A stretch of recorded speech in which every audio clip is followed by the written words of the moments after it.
गुजरात के राज्यपाल श्रीमान आचार्य देवव्रत जी,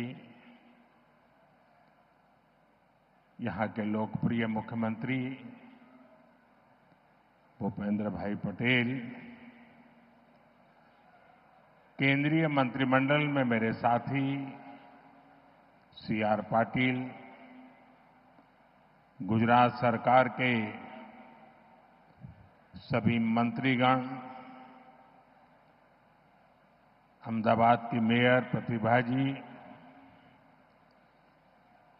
अन्य जनप्रतिनिधिगण અને અમદાવાદના મારા વાલા ભાઈઓ અને બહેનો,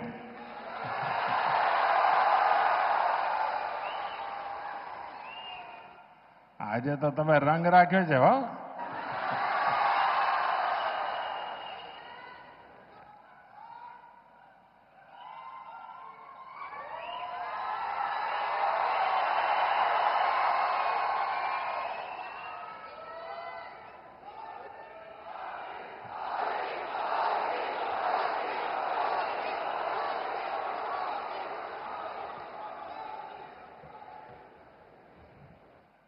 ઘણીવાર વિચાર આવે કે એવું કેવું નસીબ હશે કે આ લાખો લોકોનો પ્રેમ, એમના આશીર્વાદ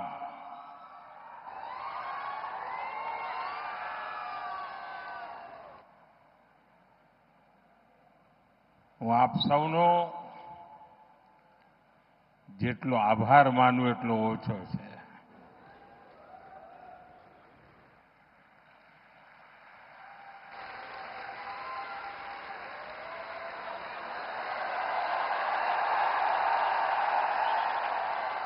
देखिए उधर छोटा नरेंद्र कोई खड़ा हो गया है.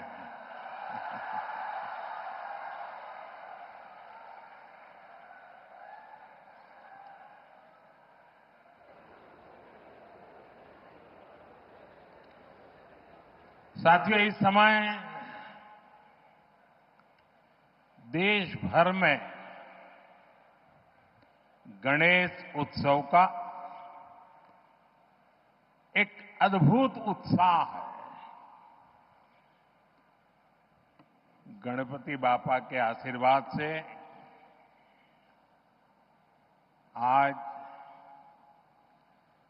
गुजरात के विकास से जुड़ी अनेक परियोजनाओं का भी श्री गणेश हुआ है.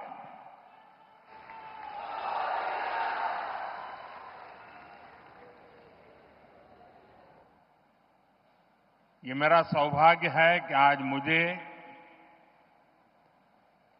विकास के अनेक प्रोजेक्ट आप सभी जनता जनार्दन के चरणों में समर्पित करने का, आपको सौंपने का सौभाग्य मिला है. मैं इन विकास कार्यों के लिए आप सभी को बहुत बहुत बधाई देता हूं.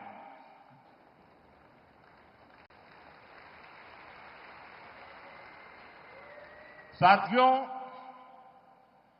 मानसून के इस सीजन में गुजरात में भी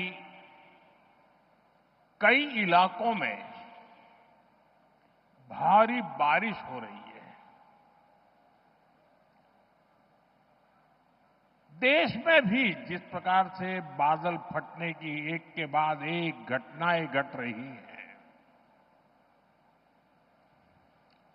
और जब टीवी पर विनाश लीला देखते हैं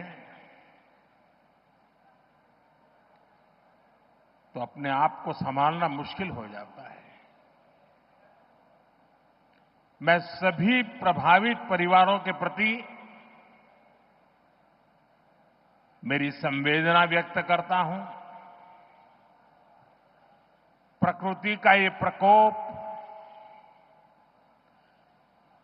पूरे मानव जात के लिए, पूरे विश्व के लिए, पूरे देश के लिए चुनौती बना हुआ है. केंद्र सरकार सभी राज्य सरकारों के साथ मिलकर राहत और बचाव के काम में जुटी हुई है। साथियों, गुजरात की ये धरती दो मोहन की धरती है।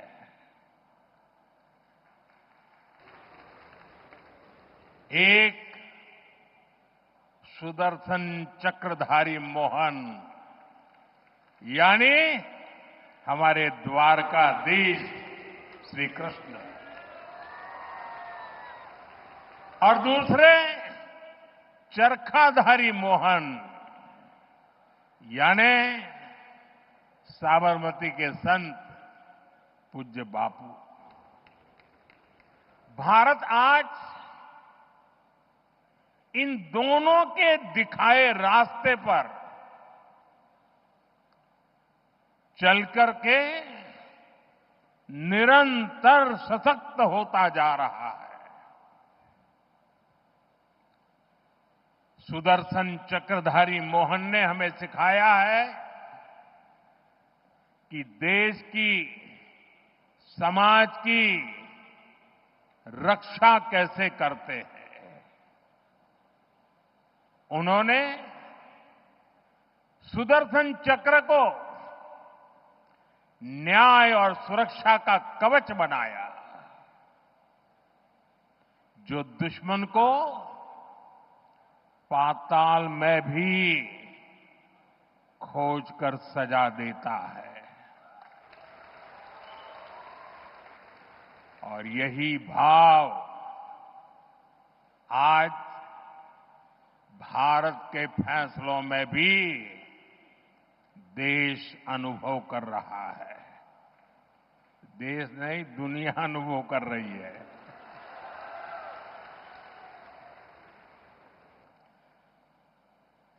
આપણા ગુજરાતે તો અને અમદાવાદે બધા જૂના કેવા દિવસો જોયા છે, જ્યારે હુલ્લડબાજો,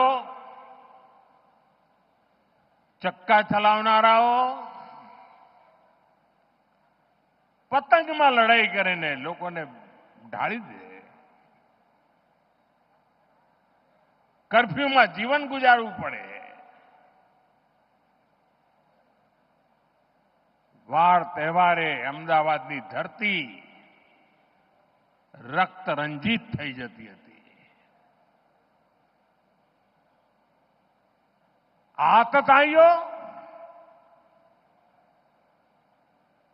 ये हमारा खून बहाते थे और दिल्ली में बैठी कांग्रेस सरकार कुछ नहीं करती थी।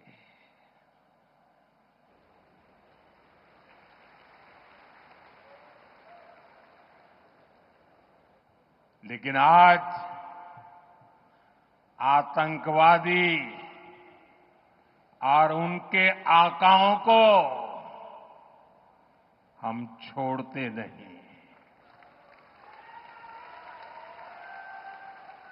चाहे वो कहीं भी छुपे हो। दुनिया ने देखा है कि पहलगाम का बदला भारत ने कैसे लिया।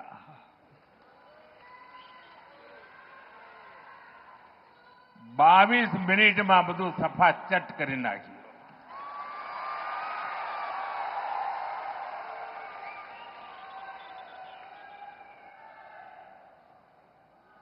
અને સેંકડો કિલોમીટર અંદર જઈને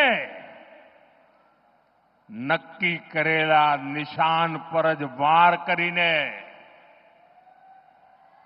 આતંકવાદની નાભી પર હુમલો કર્યો આપણે।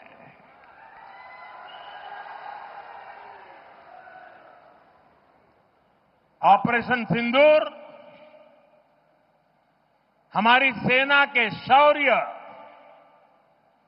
और सुदर्शन चक्रधारी मोहन के भारत की इच्छा शक्ति का प्रतीक बन गया है। साथियों, चरखाधारी मोहन हमारे पूज्य बापू ने भारत की समृद्धि का रास्ता स्वदेशी में बताया था।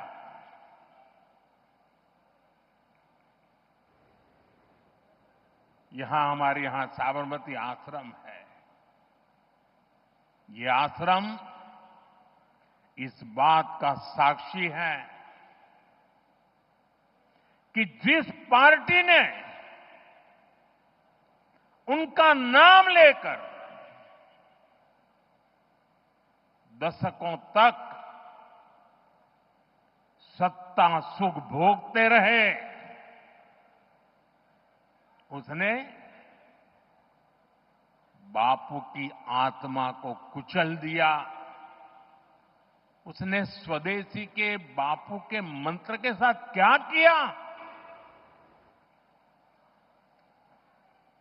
आज आपने पिछले कई वर्षों से जो दिन रात गांधी के नाम पर अपनी गाड़ी चलाते हैं, एक बार भी उनके मुंह से न स्वच्छता शब्द सुना होगा, न स्वदेशी शब्द सुना होगा।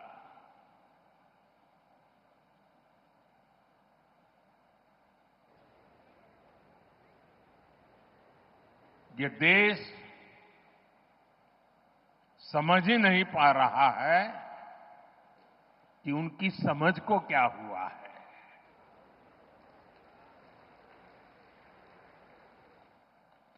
60-65 साल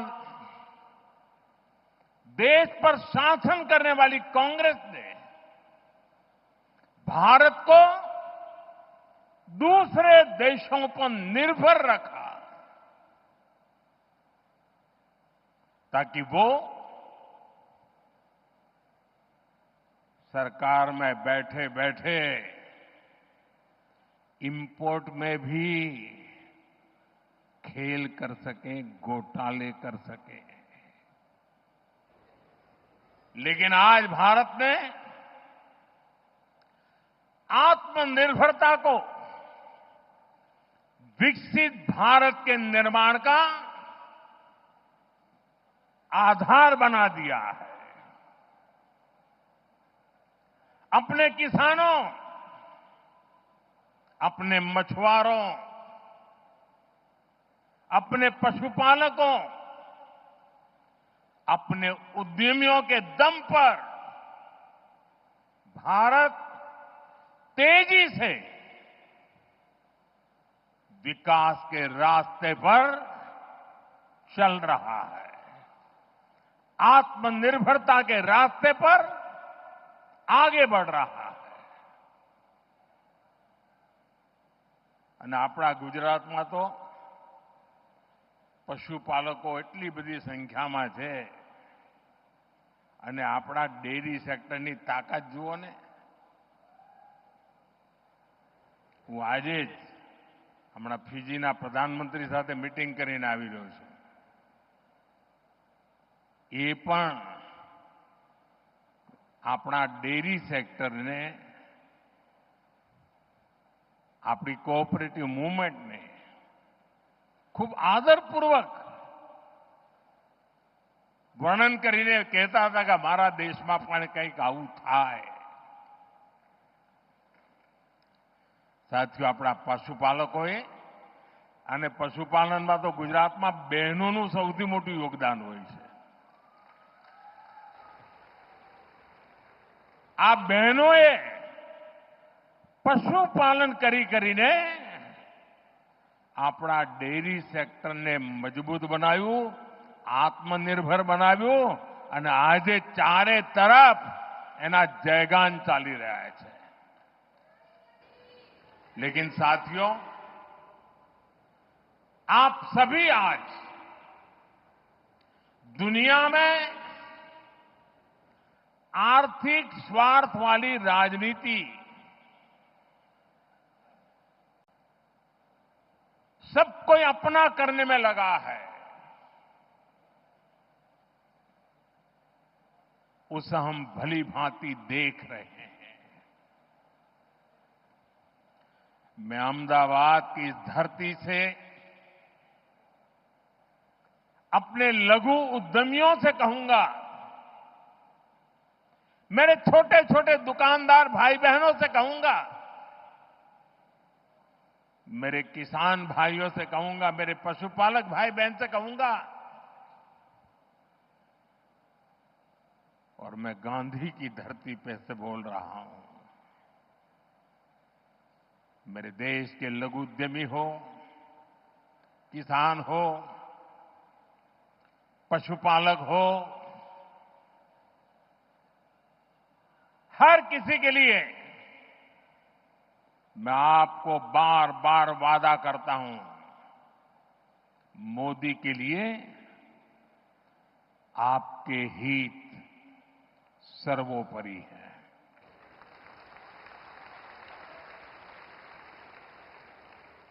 मेरी सरकार लघु उद्यमियों का, किसानों का, पशुपालकों का कभी भी अहित नहीं होने देंगी। दबाव कितना ही क्यों ना आए, हम झेलने की अपनी ताकत बढ़ाते जाएंगे।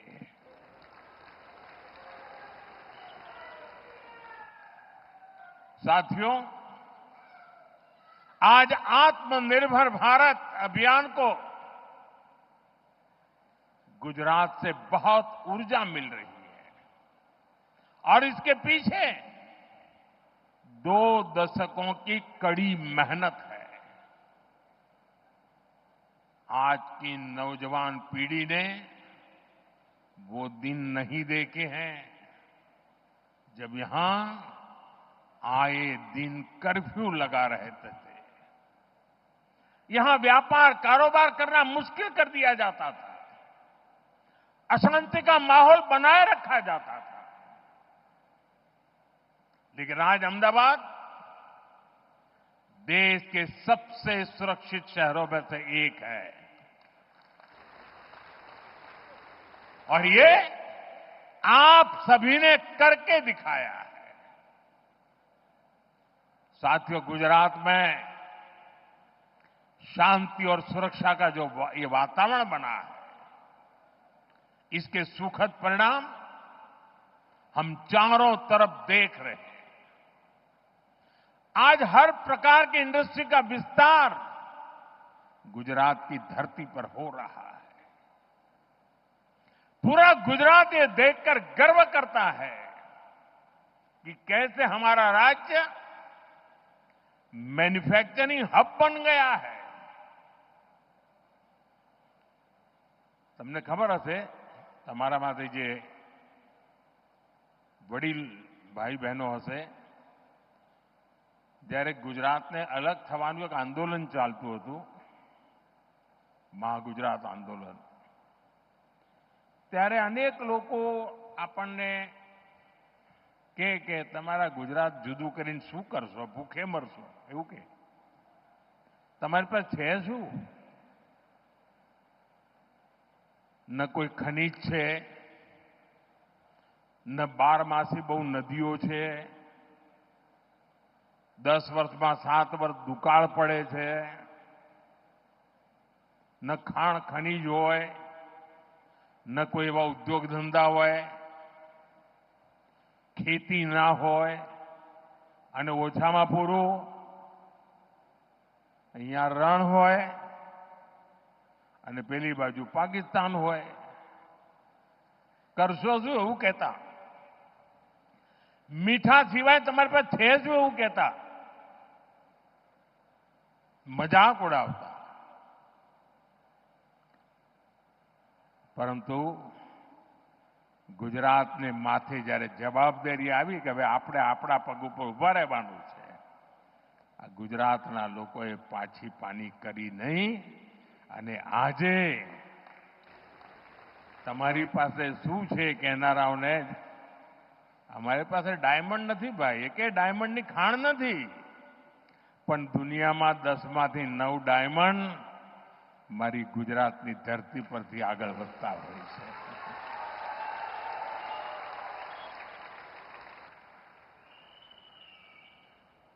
साथियों, कुछ महीने पहले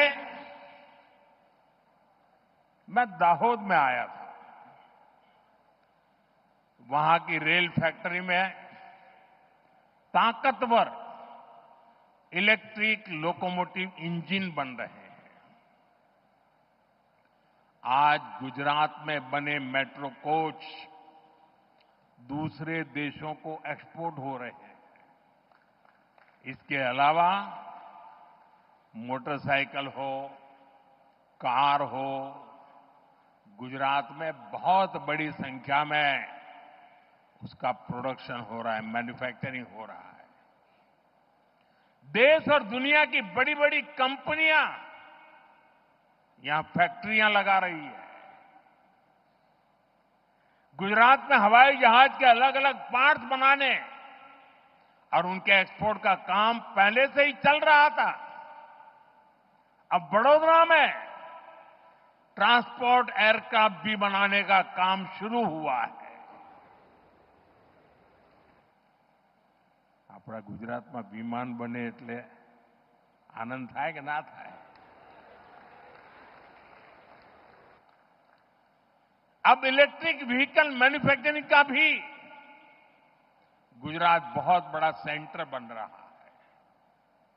मैं कल 26 तारीख को हंसलपुर जा रहा हूं। वहां इलेक्ट्रिक व्हीकल मैन्युफैक्चरिंग को लेकर बहुत बड़ी शुरुआत हो रही है। आज जितने भी आधुनिक इलेक्ट्रॉनिक उपकरण बन रहे हैं वो सेमीकंडक्टर के बिना नहीं बन सकते। गुजरात अब सेमीकंडक्टर सेक्टर में भी बड़ा नाम करने जा रहा है।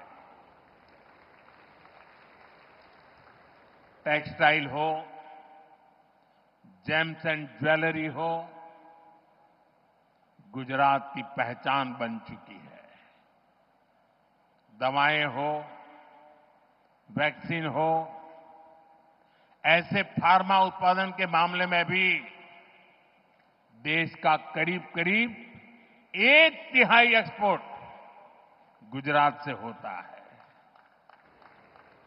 साथियों, आज भारत सौर, पवन और परमाणु ऊर्जा के मामले में तेजी से आगे बढ़ रहा है। इसमें गुजरात की भागीदारी सबसे अधिक है। હમણાં હું એરપોર્ટથી આવતો હતો, ભવ્ય રોડ શો કર્યો। વાહ, કમાલ કરી આપે। પણ રોડ શો તો ભવ્ય હતો, પણ લોકો ધાબા ઉપર ઉભા હોય, બાલ્કનીમાં ઉભા હોય તો સ્વાભાવિક રીતે હું એમને આદરપૂર્વક નમન કરતો હતો। પરંતુ મારી નજર ફરતી હતી ચારે બાજુ અને મેં જોયું કે લગભગ મોટા ભાગના ઘરોના ધાબામાં રૂફટોપ સોલાર પાવરના પ્લાન્ટ દેખાતા હતા।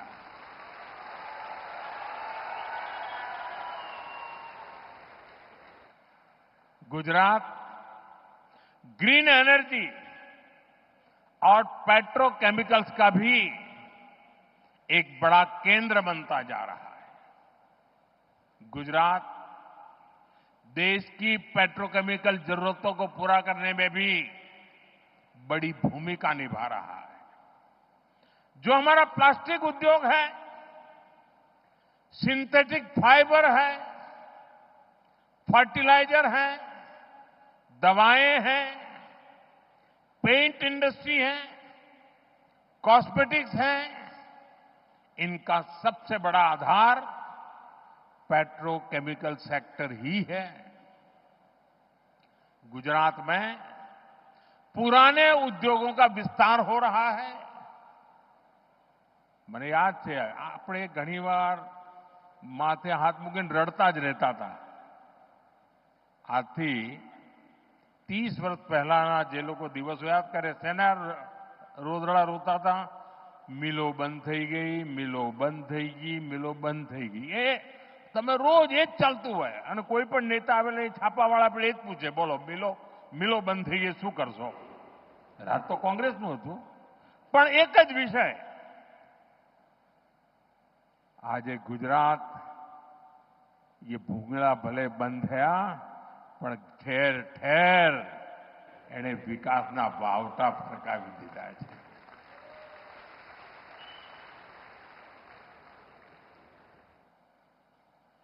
नए उद्योगों की नींव रखी जा रही है और ये सारे प्रयास आत्मनिर्भर भारत को मजबूत कर रहे हैं. इससे गुजरात के युवाओं के लिए रोजगार के लगातार अवसर बन रहे हैं. साथियों, उद्योग हो, खेती किसानी हो या फिर टूरिज्म हो, इनके लिए बेहतरीन कनेक्टिविटी बहुत जरूरी है. बीते 20-25 साल में गुजरात की कनेक्टिविटी का कायाकल्प हो चुका है. आज भी यहां रोड और रेल से जुड़े अनेक प्रोजेक्ट्स का शिलान्यास और लोकार्पण किया गया है. सर्कुलर रोड यानी सरदार पटेल रिंग रोड अब और चौड़ी हो रही है. अब ये 6 लेन की चौड़ी सड़क बन रही है. इससे शहर के सबसे भीड़भाड़ वाले इलाकों में ट्रैफिक जाम की समस्या कम होगी. इसी तरह विरमगाम खुदड़ रामपुरा रोड, उसको चौड़ा होने से यहां के किसानों को, उद्योगों को सुविधा मिलेगी. ये जो नए अंडरपास है, रेलवे ओवरब्रिज है, ये शहर की कनेक्टिविटी को और बेहतर बनाएंगे. साथियों, एक समय था जब लाल रंग की पुरानी बसें ही चला करती थी. लाल बस, क्या जसो तो लाल बस में. लेकिन आज यहां बीआरटीएस जनमार्ग और एसी इलेक्ट्रिक बसें नई सुविधाएं दे रही है. मेट्रो रेल का भी तेजी से विस्तार हो रहा है और इससे अहमदाबादियों के लिए ईज ऑफ ट्रैवल सुनिश्चित हुई है. साथियों, गुजरात के हर शहर के आसपास एक बड़ा औद्योगिक गलियारा है. लेकिन 10 साल पहले तक पोर्ट और ऐसे इंडस्ट्री क्लस्टर्स के बीच में बेहतर रेल कनेक्टिविटी की कमी खलती थी. आपने 2014 में मुझे दिल्ली भेजा तो मैंने गुजरात की समस्या को भी दूर करने का काम शुरू किया. 11 सालों में करीब 3000 किलोमीटर लंबे नए रेल ट्रैक गुजरात में बिछाए गए हैं. गुजरात में रेलवे के पूरे नेटवर्क का 100% बिजलीकरण हो चुका है.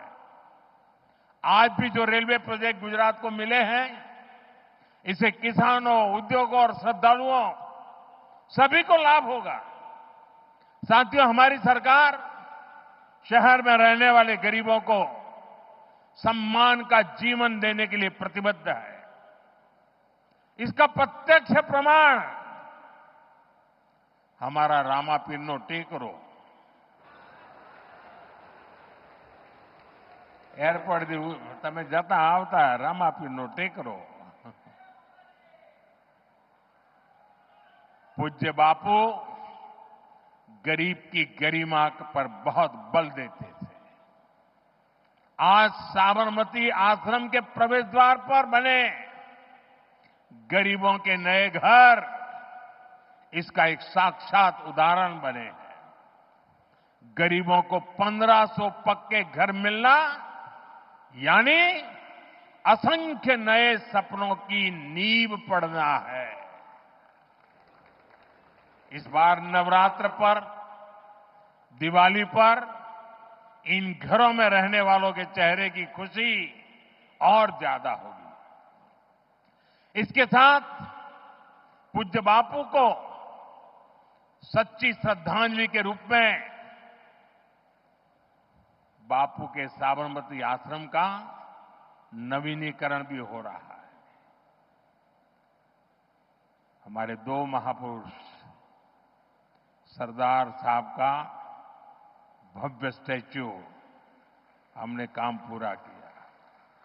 मैं उसी समय साबरमती आश्रम का काम करना चाहता था, लेकिन केंद्र सरकार उस समय हमारे अनुकूल नहीं थी, शायद वो गांधी जी के भी अनुकूल नहीं थी, और उसके कारण मैं उस काम को कभी आगे नहीं बढ़ा पाया। लेकिन जब से आपने मुझे वहां भेजा है, तो जैसे statue of unity Sardar Vallabh भाई पटेल का वो भव्य स्मारक देश और दुनिया के लिए प्रेरणा का केंद्र बना है, जब साबरमती आश्रम के नवीनीकरण का काम पूरा होगा, मेरे शब्द लिख करके रखना दोस्तों, दुनिया के लिए शांति की सबसे बड़ी प्रेरणा भूमि ये हमारा साबरमती आश्रम बनने वाला है। साथियों, हमारे श्रमिक परिवारों को बेहतर जीवन मिले, ये हमारा मिशन रहा है। इसलिए कई साल पहले हमने गुजरात में झुग्गी वालों के लिए पक्की गेटेड सोसाइटी बनाने का बीड़ा उठाया। बीते सालों में गुजरात में झुग्गियों की जगह मकान बनाने के ऐसे अनेक प्रोजेक्ट किए गए हैं, और यह अभियान लगातार जारी है। साथियों, जिसको किसी ने नहीं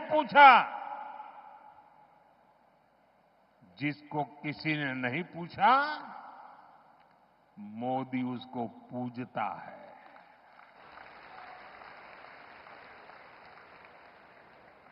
मैंने इस बार लाल किले से कहा था, पिछड़ों को प्राथमिकता, शहरी गरीबों का जीवन आसान बनाना भी हमारी बहुत बड़ी प्राथमिकता है।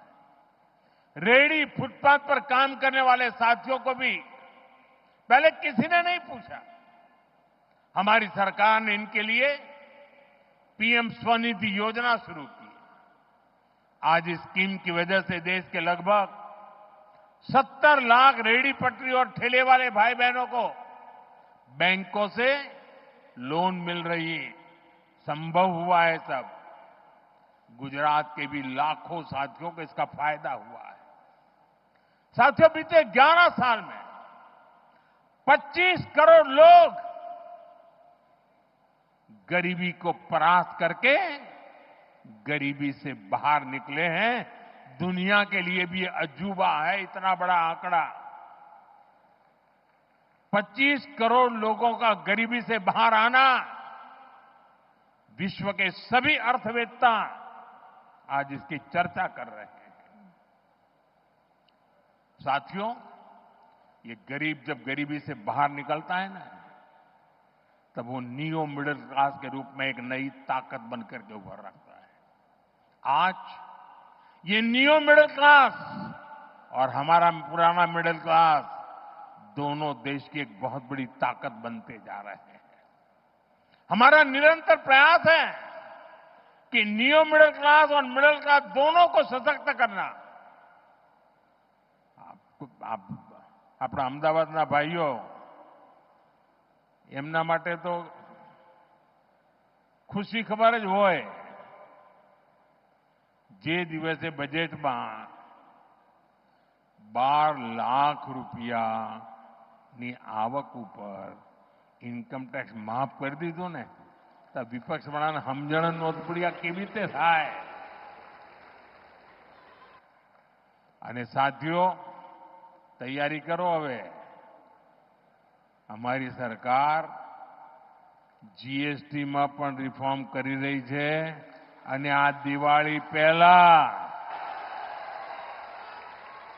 મોટી ભેટ સોગાત તમારા માટે તૈયાર થઈ રહી છે।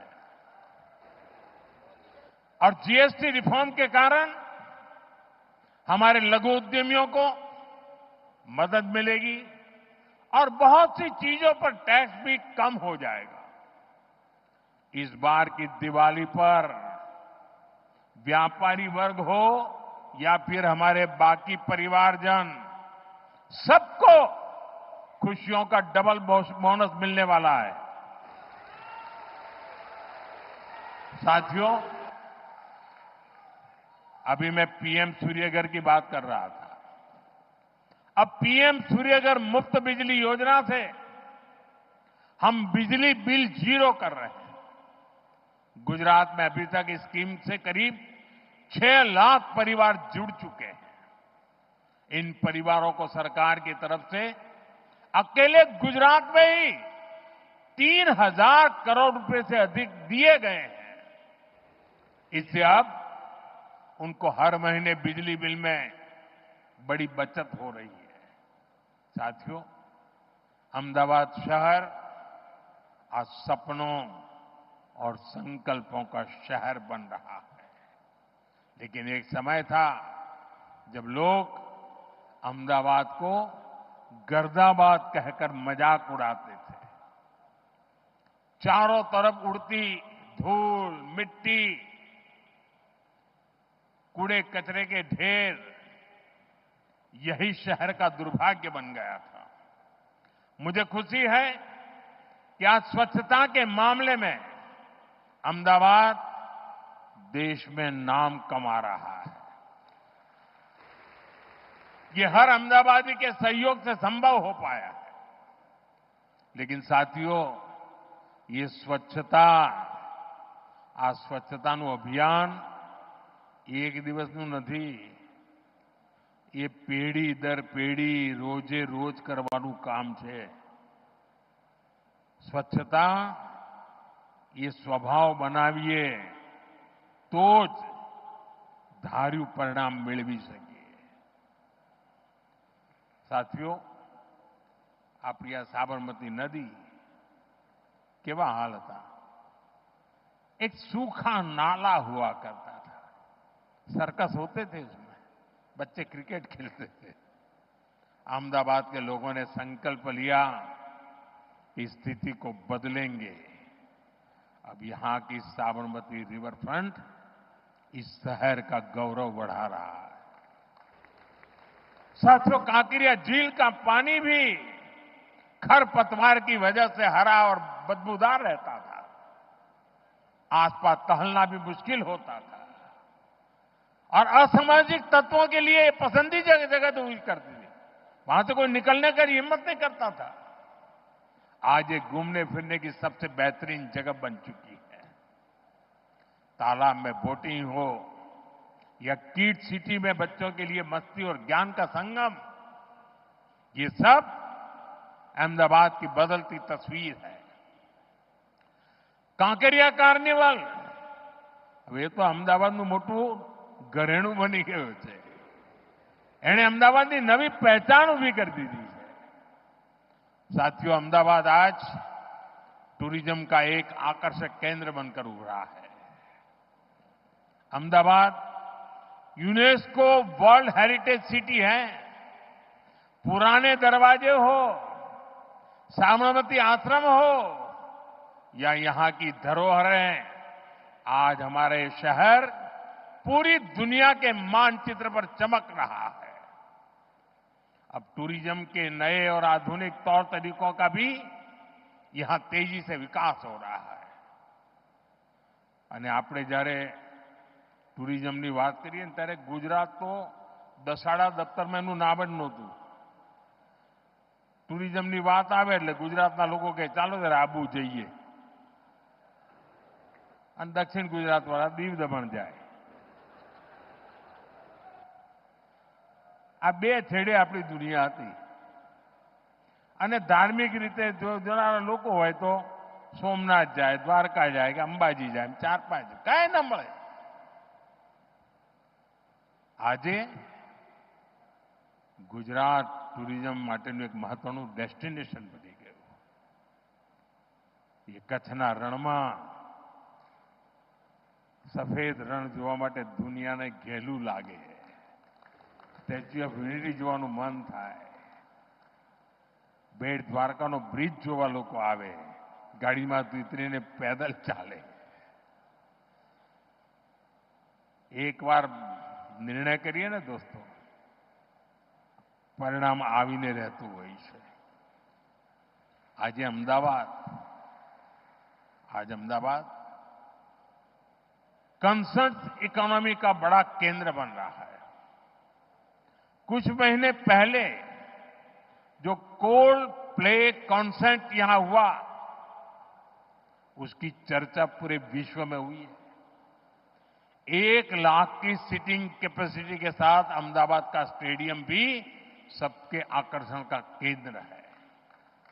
ये दिखाता है कि अहमदाबाद बड़े बड़े कॉन्सर्ट्स भी करा सकता है और बड़े बड़े स्पोर्ट्स इवेंट्स के लिए भी तैयार है. साथियों, शुरुआत में मैंने आपसे त्योहारों का जिक्र किया था. ये त्योहारों का मौसम है. अब नवरात्रि, विजयादशमी, धनतेरस, दीपावली, ये सभी त्योहार आ रहे हैं. ये हमारी संस्कृति के उत्सव तो है ही,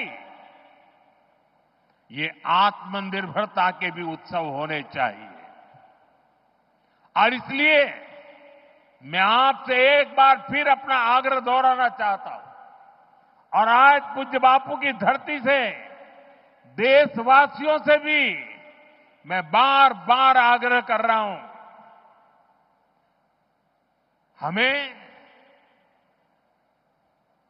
जीवन के अंदर एक मंत्र बनाना है. हम जो भी खरीदेंगे वो मेड इन इंडिया होगा, स्वदेशी होगा. घर की साज सज्जा के लिए जो भी सामान हो, मेड इन इंडिया हो. यार दोस्तों को गिफ्ट के लिए कुछ देना है, उपहार वही जो भारत में बना हो, भारत के लोगों द्वारा बनाया गया हो. और मैं विशेष रूप से दुकानदार भाई बहनों को कहना चाहता हूं, व्यापारियों से कहना चाहता हूं, इस देश को आगे बढ़ाने में आप बहुत बड़ा योगदान कर सकते हैं. आप तय कर लीजिए, विदेशी माल नहीं बेचेंगे. और बड़े गर्व के साथ बोर्ड लगाइए कि मेरे यहां स्वदेशी बिकता है. हमारे इन छोटे छोटे प्रयासों से ये उत्सव भारत की समृद्धि के महोत्सव बनेंगे. साथियों, घनी बार શરૂઆતમાં લોકોને નિરાશા જોઈ બહુ હોય. એટલે મને યાદ છે જ્યારે મેં પહેલી વાર રિવરફ્રન્ટની વાત મૂકેલી તો બધા લોકોએ મજાક માંડેલી. રિવરફ્રન્ટ થઈ ગયો કે ના થઈ ગયો? થઈ ગયો કે ના થઈ ગયો? સ્ટેચ્યુ ઓફ યુનિટી માટે મેં અહીંયા એક પ્રેસ કોન્ફરન્સ કરેલી તો બધાએ મારા બાલ નોચી લીધેલા. બધા કે આ તો ચૂંટણી આવી એટલે મોદી સાહેબ લાયા છે. સ્ટેચ્યુ ઓફ યુનિટી થયું કે ના થયું ભાઈ? દુનિયા જોઈને અચરજ પામે છે કે નથી પામતી? કચ્છનો રણોત્સવ, લોકો કે સાહેબ આ કચ્છમાં કોણ જશે, રણમાં તો કોઈ જતું હશે? આજે લાઈન લાગે છે, બુકિંગ લોકો 6-6 મહિના પહેલા બુકિંગ કરાવે છે. થયું કે ના થયું? ગુજરાતની અંદર વિમાનનું કારખાનું લાગે, કોઈએ કલ્પના કરી? મને યાદ છે જ્યારે મેં ગિફ્ટ સિટીની કલ્પના મૂકી હતી ત્યારે લગભગ બધાએ એને મજાક માની લીધી હતી.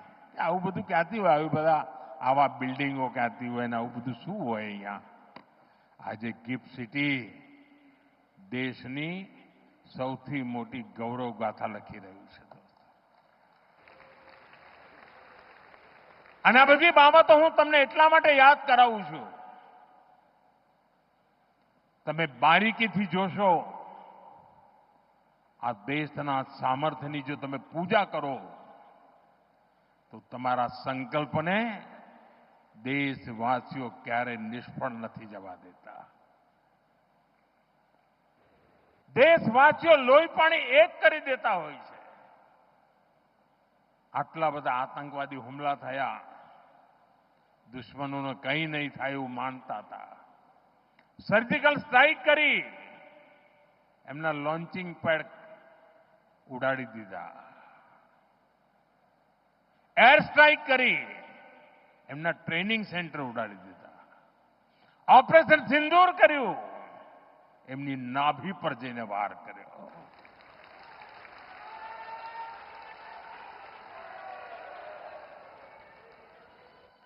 ચંદ્રયાન,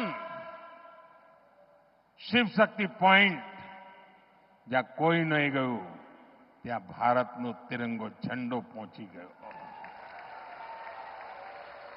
ઇન્ટરનેશનલ સ્પેસ સેન્ટર પર શુભાંશુ શુક્લ જઈને આવ્યા અને હવે ગગનયાનની તૈયારી ચાલી રહી છે. આપણું પોતાનું સ્પેસ સ્ટેશન બને એ દિશામાં કામ ચાલી રહ્યું છે. સાથીઓ, એક એક ઘટનાઓ કહે છે कि अगर संकल्प लइए, संकल्प के प्रति श्रद्धा होय, समर्पण होय,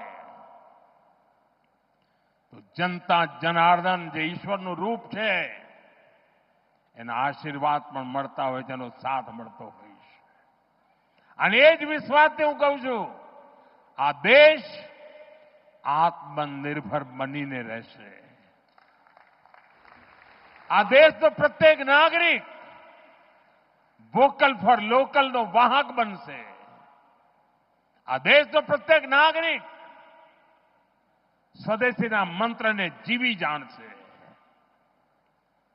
અને પછી આપણને ક્યારેય ઓશિયાળા થવાનો વારો નહીં આવે. દોસ્તો, જ્યારે કોવિડની સ્થિતિ હતી, ભૂતકાળ કહેતો કોઈ જગ્યાએ વેક્સિન બન્યું હોય તો આપણા દેશમાં આવતા 40-40 વર્ષ લાગી જતા હતા.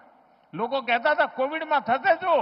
અરે આ દેશે નક્કી કર્યું, વેક્સિન પોતાની બનાવી દીધી અને દેશના 140 કરોડ સુધી વેક્સિન પહોંચાડી દીધી. આ દેશનું સામર્થ્ય છે. એ સામર્થ્યના ભરોસે હું ગુજરાતના મારા સાથીઓને કહું છું કે આપે મને જે શિક્ષણ આપ્યું છે ને, આપે મારું જે ઘડતર કર્યું છે ને, આપે મારામાં જે જોમ ભર્યું છે, જે ઉર્જા ભરી છે, 2047 દેશ જ્યારે આઝાદીના 100 વર્ષ મનાવતો હશે, આ દેશ વિકસિત ભારત બનીને રહ્યો હશે.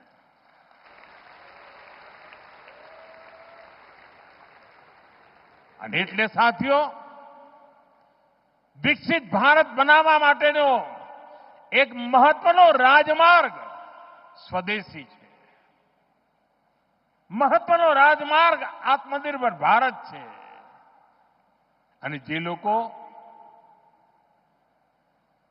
વસ્તુઓ બનાવે છે, મેન્યુફેક્ચરિંગ કરે છે, પ્રોડક્શન કરે છે, એમને મારી વિનંતી છે કે તમે ઉત્તરોત્તર તમે તમારી ક્વોલિટી ઓર સુધારો,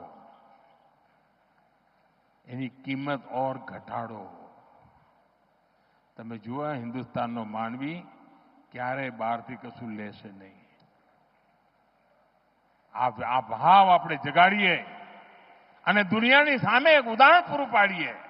અને વિશ્વના અનેક દેશો છે સાથીઓ કે જ્યારે સંકટો આવે ત્યારે પોતાની જાતને છાતી કાઢીને ઉભા થઈ જાય ને, પરિણામ લાવીને દેતા હોય છે. આપણે માટે અવસર આવ્યો છે. સંકલ્પને પૂરા કરવા માટેનું સામર્થ્ય લઈને નીકળવાનું છે.